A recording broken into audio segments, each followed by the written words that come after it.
قالوا يا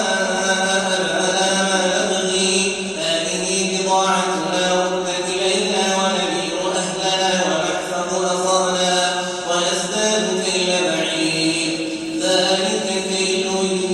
يسير قال لنرسله معكم حتى تؤتون موثقا من الله لتأتونني به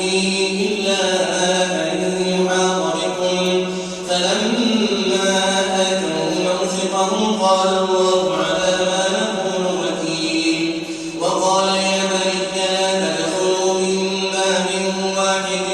وادخلوا من أبواب متفرقة وما أغني عنكم من الله من شيء إلا حاجة في نفس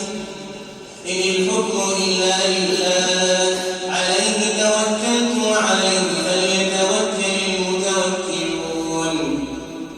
ولما دخلوا من حيث أمرهم أبوهم ما كان يغني عنهم من الله من شيء إلا حاجة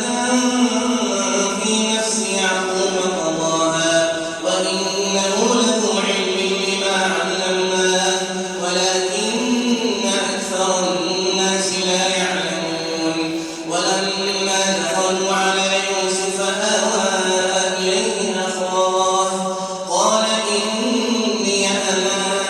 أخوك فلا تبتئس بما كانوا يعملون فلما جهزهم بجهازهم جعل السقاية في رحل أخيه ثم أذن مؤذن أيتها العير إنكم لسارقون قالوا وأقبلوا عليهم ماذا تفقدون قالوا نفقد صواع الملك ولمن جاء به حمل بعير وأنا به زعيم قالوا تالله لقد